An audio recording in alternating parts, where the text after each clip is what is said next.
Saudara-saudariku yang dikasihi Tuhan, berkah dalam. Sudahkah kita memberi senyum hari ini?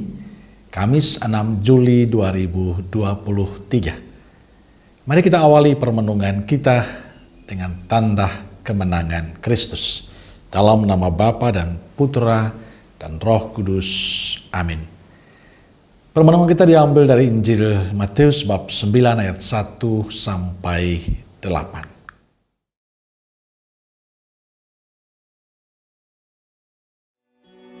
Sesudah itu naiklah Yesus ke dalam perahu, lalu menyeberang. Kemudian sampailah ia ke kotanya sendiri. Maka dibawa oranglah kepadanya seorang lumpuh yang terbaring di tempat tidurnya. Ketika Yesus melihat iman mereka, berkatalah ia kepada orang lumpuh itu, "Percayalah, hai anakku, dosamu sudah diampuni." Saya percaya, Tuhan. Maka berkatalah beberapa orang ahli Taurat dalam hatinya, "Ia menghujat Allah." Tetapi Yesus mengetahui pikiran mereka, lalu berkata, "Mengapa kamu memikirkan hal-hal yang jahat di dalam hatimu? Manakah lebih mudah, mengatakan dosamu sudah diampuni, atau mengatakan bangunlah dan berjalanlah? Tetapi supaya kamu tahu bahwa di dunia ini Anak Manusia berkuasa mengampuni dosa." Lalu berkatalah ia kepada orang lumpuh itu, "Bangunlah, angkatlah tempat tidurmu, dan pulanglah ke rumahmu." Dan orang itu pun bangun, lalu pulang. Maka banyak orang yang melihat hal itu takut, lalu memuliakan Allah yang telah memberikan kuasa sedemikian itu kepada manusia. Saudaraku yang dikasihi Tuhan, hari ini kita mendengar kisah Injil tentang seorang lumpuh di bawah kepada Yesus. Ketika Yesus melihat iman mereka, berkatalah ia kepada si lumpuh, "Percayalah, anakku, dosamu sudah diampuni." Yesus memberikan pengampunan dan kesembuhan pada yang lumpuh. Itulah tanggapan Yesus akan iman mereka.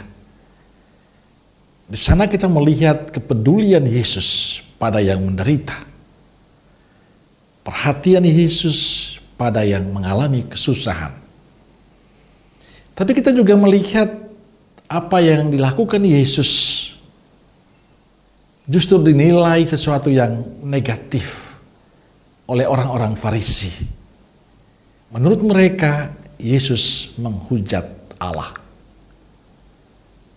Saudaraku yang dikasihi Tuhan, bagi saya perikop Injil hari ini menjadi permenungan yang menarik. Mengungkapkan kepedulian, perhatian Yesus untuk sesama. Pada saat ia melihat orang yang sakit, pada saat ia melihat orang yang menderita, ia membantu, membebaskan, mengampuni, menyembuhkan. Yang menjadi fokus perhatian Yesus adalah keselamatan, mendatangkan sukacita bagi mereka yang menderita. Ia selalu berpihak pada yang sakit, yang menderita, yang lemah, yang tersingkirkan. Ia peduli dengan mereka. Sikap Yesus yang peduli hendaknya menjadi sikap kita. Hendaknya kita juga menjadi pribadi yang peduli dengan sesama kita yang lain. Banyak di antara kita yang mengalami penderitaan, mengalami kesulitan dalam hidup, mengalami persoalan dalam hidup.